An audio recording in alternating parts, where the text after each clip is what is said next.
Muy buenos días. Bueno, iniciemos esta entrevista justamente preguntándonos qué es un habeas corpus. Bueno, un habeas corpus es la garantía de derechos más antigua que existe en nuestros sistemas jurídicos modernos, y permite a un juez revisar la legalidad de una detención, de una privación de la libertad. Esta garantía tiene origen en Inglaterra y precisamente buscaba frenar los abusos que cometía el rey, en cuanto a utilizar esta facultad del Estado de privar de la libertad de una persona, ¿no? Y desde entonces, varios países, creo que es prácticamente universal, lo van recogiendo en sus constituciones, y es de este recurso sencillo hoy por hoy, eh, por el cual nosotros acudimos a un juez y le presentamos cuáles son las condiciones de nuestra detención, y el juez puede analizar si es que estas son ilegales, arbitrarias, eh, y por tanto si es que puede analizar la posibilidad de darnos libertad. Eso por un lado. Por otro lado, en Latinoamérica, a raíz de esta práctica muy común, de las desapariciones forzosas, una práctica que puso de moda, digamos así, por así decirlo, la Escuela de las Américas, este sitio en donde se compartían los militares latinoamericanos técnicas de tortura y técnicas antiinsurgentes. La Corte Interamericana de Derechos Humanos estableció que también el habeas corpus es un recurso para buscar a personas que se encuentran desaparecidas. Y finalmente, no solamente es para comprobar la libertad, si es que la detención es ilegal o arbitraria, sino también cuáles son las condiciones de esa detención. Entonces, con el habeas corpus, lo que hace el juez es ordenar que le traigan el cuerpo, y de ahí viene el nombre de habeas corpus, ¿no? Aquí está el cuerpo, la persona tiene que ser presentada ante el juez tiene que ver en qué condiciones se encuentra la persona, revisar los documentos de su detención y tomar la decisión de si es que está bien la persona y todos los documentos están en regla. La persona va a volver a la cárcel. Si es que la persona ha sufrido tortura, tiene que ser liberado automáticamente. Si es que la persona está en malas condiciones, por ejemplo, de salud, tiene que tomar las medidas que considere adecuadas para solucionar esas malas condiciones en las que está la persona. De acuerdo, David, Jorge Cano te saluda.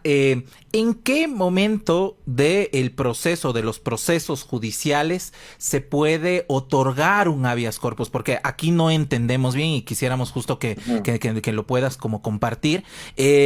Cuando ya se da una sentencia condenatoria, ¿se puede dar esto? ¿O cuando está en proceso de investigación? ¿En qué momento aplica este recurso?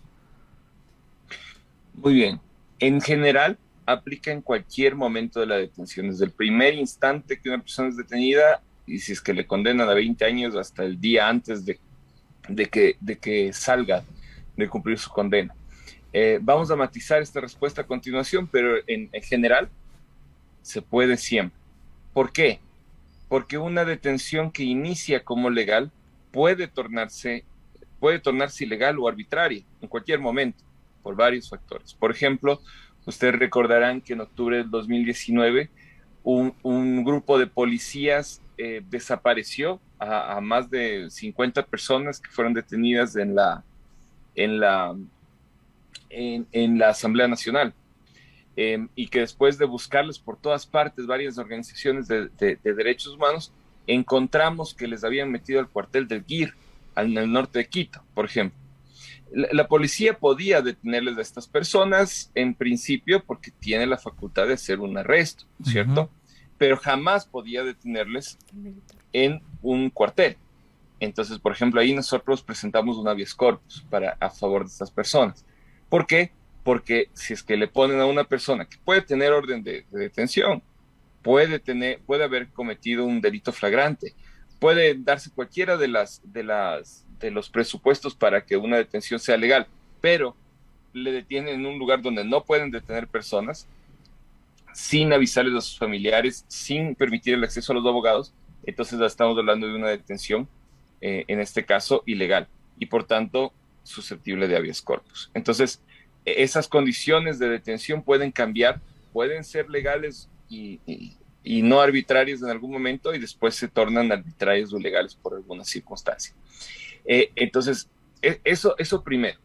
Ahora esto hay que matizar un poquito porque dependiendo en qué condición o de qué habeas corpus estemos hablando, existen competencias diferentes por parte de los jueces. Y esto es un detalle bien importante, porque nosotros tenemos realmente tres tipos de habeas corpus. Un habeas corpus que solicita una persona que está en prisión preventiva y que busca de alguna manera un habeas corpus de una persona que está en prisión preventiva y que busca ser busca un análisis de sus condiciones de detención. Otro habeas corpus que es de la persona que está condenada y que también quiere mostrarle al juez cuáles son sus condiciones de detención. Y finalmente un habeas corpus en donde lo que se quiere buscar es revisar una orden de un juez que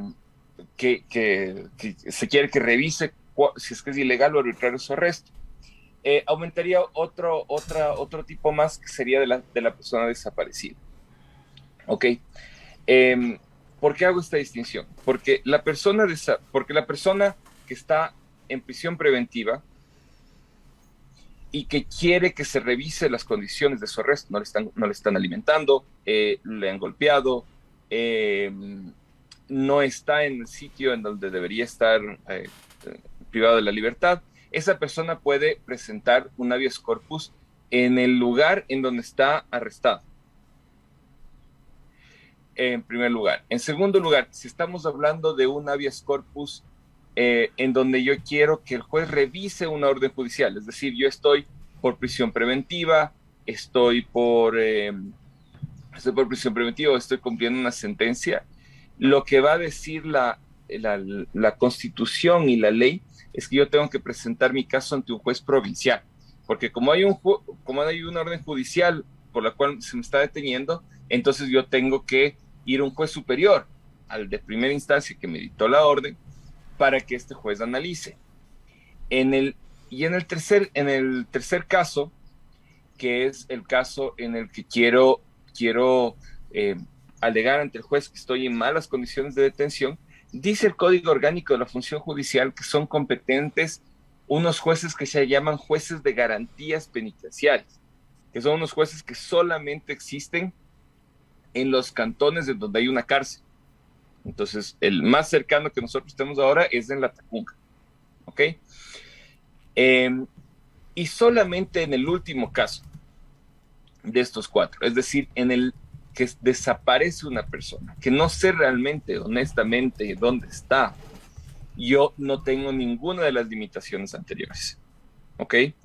Ahí es cuando yo puedo ir a presentar al cantón Manglar Alto o puedo ir a donde sea y presentar un habeas corpus. Solamente cuando yo no sé dónde está la persona. En todos los otros tres casos que les he mencionado, que tienen reglas especiales cada uno, en todos esos yo tengo que presentar en el cantón donde está la persona detenida o donde ha sido detenida, dependiendo del caso. ¿Ok? Entonces esto es importante con respecto a lo que está pasando actualmente con Jorge Glass. Ahora, justamente nos encontramos en un país donde finalmente la justicia en varios momentos ha sido politizada y tenemos que, por ejemplo, en varios momentos se ha solicitado habeas corpus. Estoy pensando, por ejemplo, en lo sucedido con Víctor Guayas. Pero del otro lado vemos que a Víctor Guayas nunca se le concedió el habeas corpus a pesar de las diligencias puestas por sus abogados y nos encontramos con otro escenario con el de Jorge Glass. ¿Cómo un poco leer este accionar finalmente de la justicia ecuatoriana? Bueno, la única lectura que le podemos dar a esto es política, ¿no? Les voy a poner un ejemplo. Durante la crisis penitenciaria, varios grupos de personas presentaron acciones a favor de las personas privadas de la libertad. En el caso de la Universidad Católica, por ejemplo, los consultorios jurídicos presentaron y el Centro de Derechos Humanos presentó una una acción de protección a favor de todas las personas privadas de la libertad por una situación de cosas inconstitucional y se ganó en 2 instancias, por ejemplo. Esta acción no se ha cumplido. O sea, y no les ha importado absolutamente a todos los ministerios, a Fiscalía, a la Asamblea Nacional, al Consejo de la Judicatura, y a la Presidencia de la República, por supuesto, no les ha importado estar más de un año en desacato de las decisiones judiciales en ese caso, por ponerles un ejemplo. Y no ha pasado nada, no ha pasado absolutamente nada. No ha habido esta desesperación por ejecutar la decisión judicial. Obviamente esto, o sea, suena un poco raro, porque obviamente los defensores de derechos humanos quisiéramos que los habeas corpus funcionen como acaban de funcionar para el señor Glass. Lo que nos indigna de alguna forma es que para algunas personas sea así, para otras no. En la sentencia, por ejemplo, la sentencia por escrito del caso del señor Glass todavía no ha salido. No es un requisito para que se cumpla el habeas corpus. El habeas corpus se debería cumplir inmediatamente después de concluida la audiencia, porque en la audiencia el juez ordena la libertad. Estamos totalmente de acuerdo, pero en la práctica lo que suelen hacer los organismos del Estado es esperar a que llegue la sentencia escrita, por ejemplo, ¿no? No está bien. O sea, finalmente que el señor Glass le hayan liberado inmediatamente es legal y es lo que se tenía que hacer frente a un orden judicial de habeas corpus. Sin embargo, como les digo, sí es sospechoso que solamente en este caso, de todos los casos que hemos visto en el transcurso de estos años de garantías jurisdiccionales, solamente en este caso todo sea velocidad y, digamos, todo sea agencioso. Por otro lado, sí sorprende el tema del juez que resuelve de forma, a pesar de ser absolutamente incompetente para resolver un caso de habeas corpus. Este caso en particular, entiendo yo que lo que dijo lo que alegó el abogado del señor Glass es que estaba en malas condiciones de detención y en ese sentido tenía que presentar este habeas corpus ante uno de los jueces de garantías penitenciarias de la Tacunga, pero bueno, o sea, en efecto, si hay una sentencia judicial, lo que tenía que hacer el SNAI y el gobierno era apelar.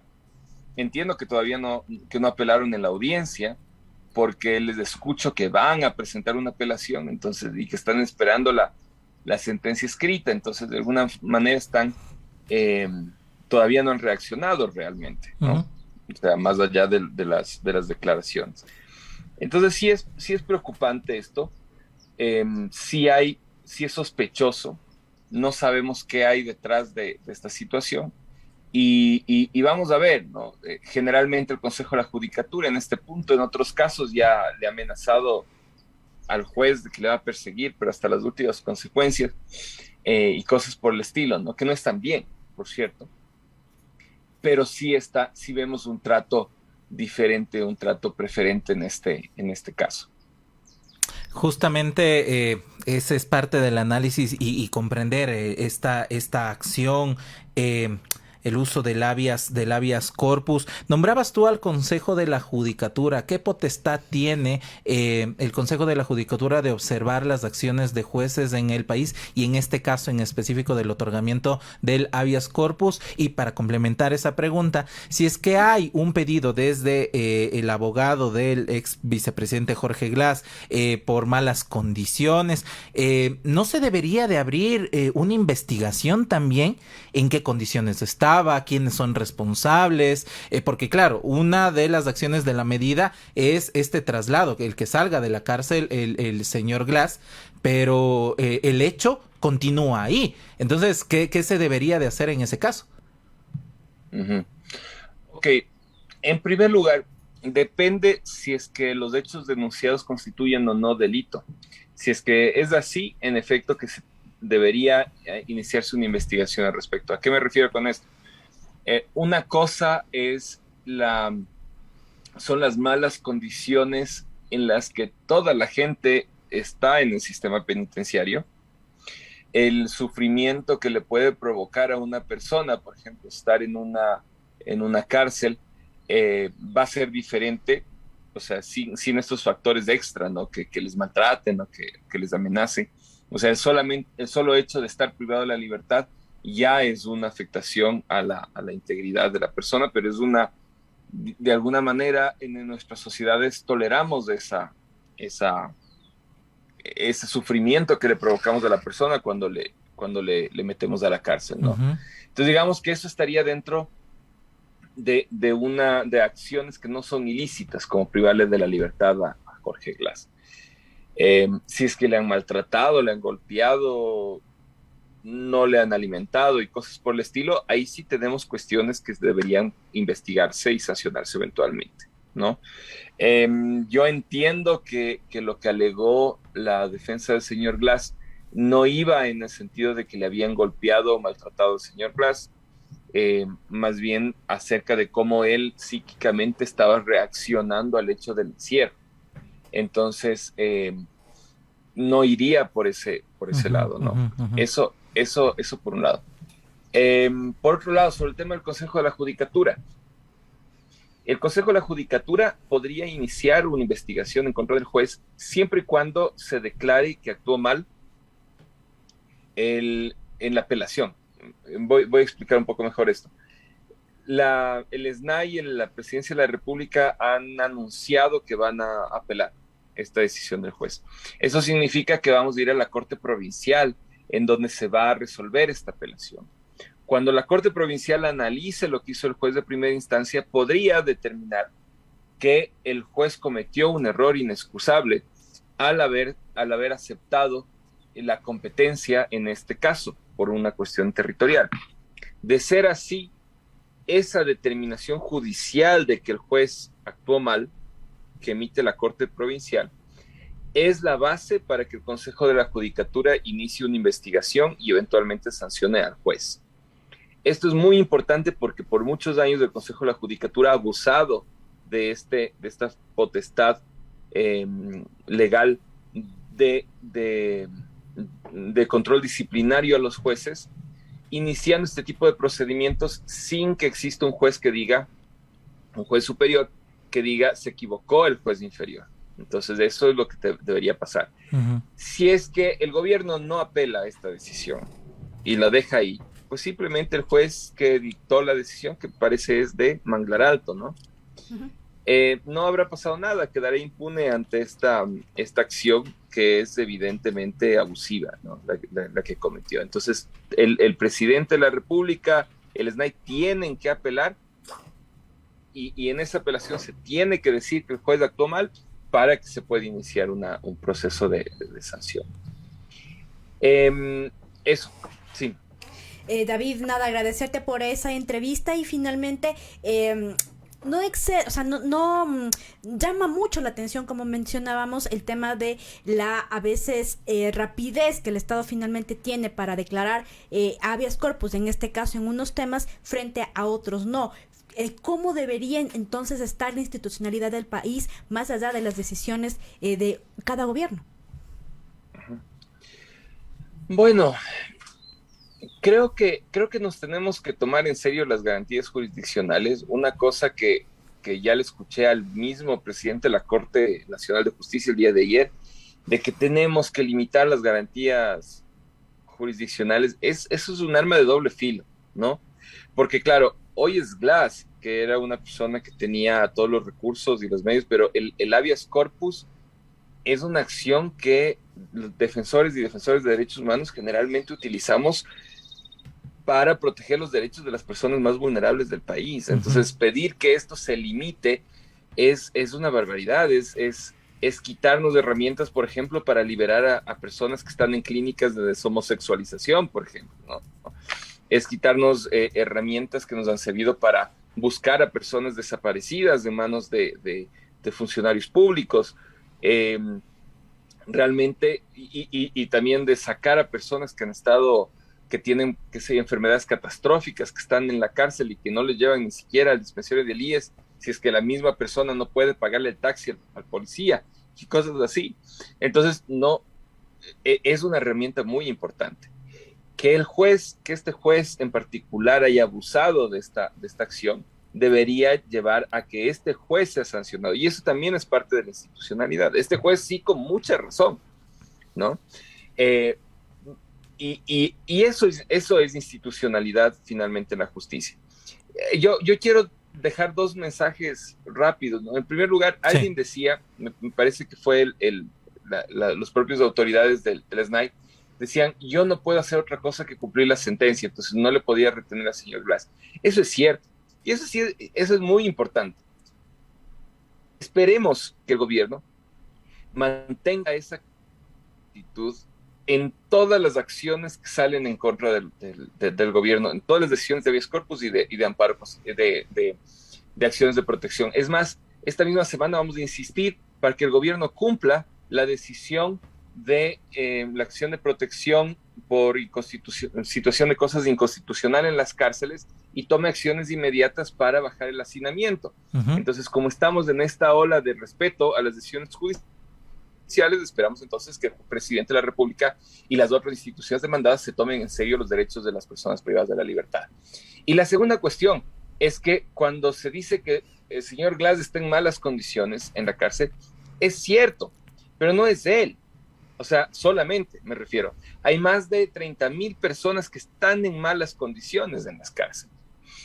Y versus mucha gente que está triste o que está furiosa porque el señor Glass haya recuperado la libertad, yo no me entristezco, porque para mí que una persona sea liberada es una buena noticia, sea el señor Glass, sea cualquier persona, porque esas cárceles no son un lugar humano para una persona. Y deberíamos tomarnos en serio el hecho de cambiar esas situaciones carcelarias. La pregunta no es por qué el señor Glass sale, la pregunta debería ser por qué los otros se quedan.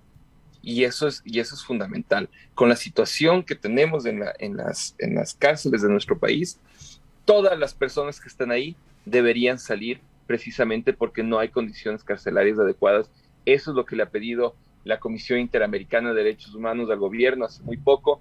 Eso es lo que le han ordenado varios jueces que han resuelto habeas corpus, correctivos colectivos, acciones de protección, todas las acciones que se han realizado en estos años ante la crisis penitenciaria y que el gobierno sigue sin cumplir.